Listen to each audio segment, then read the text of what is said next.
Welcome to my page গল্পকথা পেজে তোমাদেরকে স্বাগত জানাই। দেখো 25 ডিসেম্বরে পিকনিক যেহেতু ছিল, তাই পিকনিকের সব আয়োজন করে নিচ্ছিলাম। কেক আনতে গেলাম দোকানে, দেখো দুটো কেক নিয়ে নিলাম আর বাজার তো আগেই দেখালাম।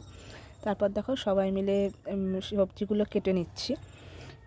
রাইস হবে তাই বিনসগুলো কাটা হচ্ছে, মটরশুঁটিগুলো কাটা হচ্ছে, পেঁয়াজ, গাজর।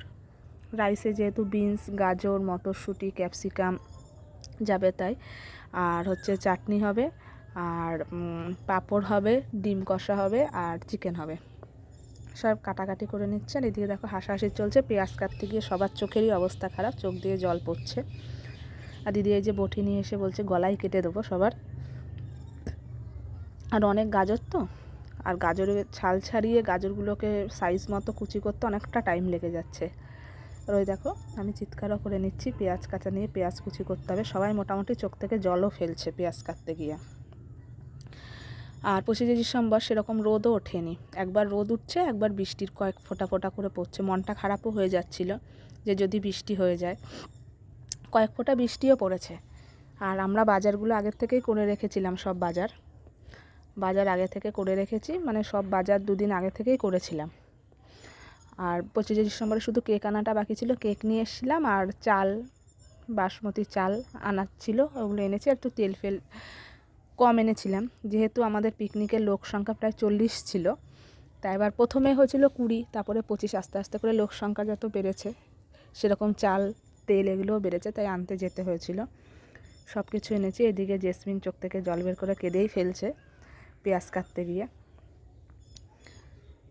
তারপরে আস্তে আস্তে দেখো বিকেলের দিকে রান্না বসিয়ে নিচ্ছি। রান্নায় চাটনি হচ্ছে, কড়াইতে টমেটো, দেখো পেঁয়াজ, টমেটোতে তেল দিয়ে টমেটোগুলোকে ছেড়ে দিয়েছি। এই যে টমেটো হচ্ছে, টমেটোর চাটনি হবে। দিদি এদিকে তেঁতুল গুলছে, আর আমি আমসত্ত্ব কাটবো বলে ছুরি বটি সবই খোঁজাখুঁজি চলছে। ওই যে তারপরে তেঁতুল দিদি চটকেই যাচ্ছে, আর ওইদিকে আমি বটি নিয়ে আসছি, ওই যে বটি এনে দিয়েছে, আমসত্ত্ব কাটা হবে।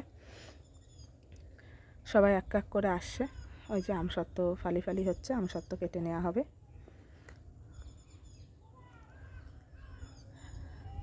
ওই যে তারপর আমি আবার এই একটু চাটনিটা নাড়িয়ে নিচ্ছি। চাটনিটা একটু পাতলাই হয়ে গেছিলো, তো চাটনিটা নাড়িয়ে নিলাম। এদিকে চলছে কাঠের উনুনে রান্না হবে, এদিকে নাচানাচিও চলছে সবার। তারপর দেখো আমরা বেলুন দিয়ে কীরকম সাজিয়েছি, ক্লাবের এখান থেকে বেলুন দিয়ে ভালোই সাজিয়েছি, পুরো উপর দিকটা পুরো বেলুন দিয়ে সাজিয়ে আর ওইদিকে রান্না হচ্ছে। এই যে রাত্রেবেলা নাচানাচি চলছে,